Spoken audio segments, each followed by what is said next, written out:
ದೇವ, ನನ್ನನ್ನು ಪರೀಕ್ಷಿಸಿ ನನ್ನ ಹೃದಯವನ್ನು ತಿಳಿದುಕೋ.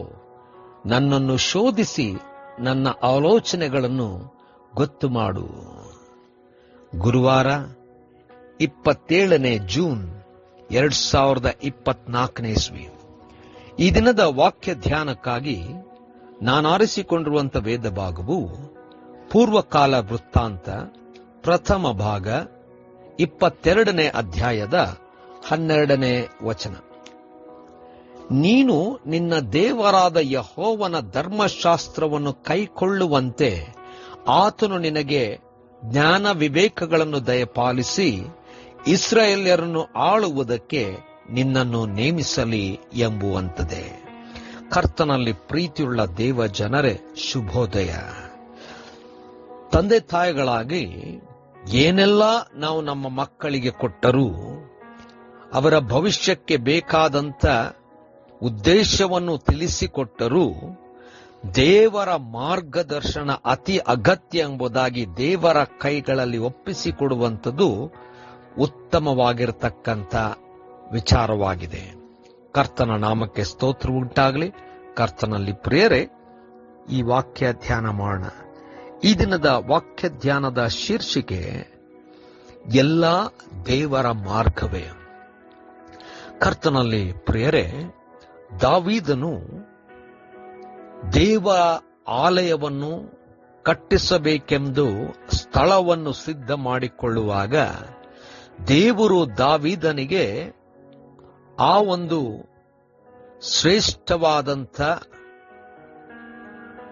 ಆಲಯವನ್ನು ಕಟ್ಟುವಂಥ ಸದವಕಾಶವನ್ನು ಕೊಡಲಿಲ್ಲ. ಕಾರಣ ದಾವೀದನು ಯುದ್ಧದ ನಿಮಿತ್ತವಾಗಿ ಕೈಗಳ ರಕ್ತವಾಗಿತ್ತು ಎಂಬುದಾಗಿ. ಆದರೆ ದೇವರು ದಾವೀದನಿಗೆ ಹೇಳುವಂಥದ್ದೇನಂತಂದ್ರೆ, ತನ್ನ ಮಗನಾದ ಸೊಲೊಮೋನನು ಆಲಯವನ್ನು ಕಟ್ಟುತ್ತಾನೆ.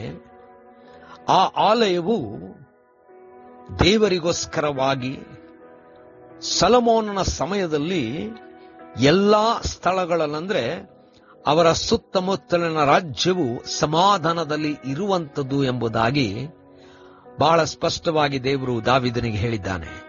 ದಾವೀದನು ಸೊಲೊಮೋನನಿಗೆ ದೇವರು ಮಾಡಿರುವಂತಹ ವಾಗ್ದಾನದ ಕುರಿತಾಗಿ ಹೇಳುತ್ತಾ, ಅದಕ್ಕೆ ಅಂದರೆ ಆಲಯಕ್ಕೆ ಬೇಕಾದಂತ ಎಲ್ಲಾ ಸಾಮಗ್ರಿಗಳನ್ನು ಎಲ್ಲಾ ವಸ್ತುಗಳನ್ನು ಸಿದ್ಧಪಡಿಸಿಟ್ಟಿದ್ದನು. ಸೊಲೊಮೋನನಿಗೆ ಕಟ್ಟಬೇಕೆಂಬುದಾಗಿ ಹೇಳಿದನು. ಆದರೂ ಎಲ್ಲದಕ್ಕಿಂತ ಮಿಗಿಲಾಗಿ ದೇವರು ತನಗೆ ಜ್ಞಾನ ವಿವೇಕಗಳನ್ನು ಕೊಡಬೇಕೆಂಬುದಾಗಿಯೂ ದೇವ ಜನರನ್ನು ಆಳಲಿಕ್ಕೆ ಜ್ಞಾನ ವಿವೇಕವನ್ನು ಕೊಟ್ಟು ದೇವರ ಮಾರ್ಗದಲ್ಲಿ ನಡೆದು ದೇವರ ಧರ್ಮಶಾಸ್ತ್ರಕ್ಕೆ ವಿಧೇಯನಾಗಿರಬೇಕೆಂಬುದಾಗಿ ಬಹಳ ಸ್ಪಷ್ಟವಾಗಿ ದಾವೀದನು ಹೇಳುತ್ತಾ ಅವನನ್ನು ದೇವರ ಕೈಗಳಿಗೆ ಒಪ್ಪಿಸಿಕೊಟ್ಟಿದ್ದಾನೆ. ಕರ್ತನಲ್ಲಿ ಪ್ರಿಯರೇ, ನಾವು ನಮ್ಮ ಮಕ್ಕಳಿಗೆ ಎಲ್ಲಾ ರೀತಿಯಾದಂಥ ವಿದ್ಯೆ ಕೊಡಬಹುದು, ಅವಕಾಶಗಳನ್ನು ಕೊಡಬಹುದು, ಎಲ್ಲಾ ಸೌಕರ್ಯಗಳನ್ನು ಕೊಡಬಹುದು. ಆದರೆ ಅದಕ್ಕಿಂತ ಮಿಗಿಲಾಗಿ ನಾವು ದೇವರ ಕೈಗಳಲ್ಲಿ ಮಕ್ಕಳನ್ನು ಒಪ್ಪಿಸಿ ದೇವರೇ ಜ್ಞಾನ ವಿವೇಕವನ್ನು ಕೊಟ್ಟು ಅವರನ್ನು ಮುನ್ನಡೆಸಬೇಕೆಂಬುವಂಥದ್ದನ್ನು ನಾವು ಮಕ್ಕಳಿಗೆ ತಿಳಿಯುವಂತೆ ಮಾಡಿ ದೇವರ ಕೈಗಳಿಗೆ ಒಪ್ಪಿಸಿಕೊಡಬೇಕು. ಆಗ ಮಕ್ಕಳ ಜೀವನ ಸಾರ್ಥಕವಾಗುತ್ತದೆ.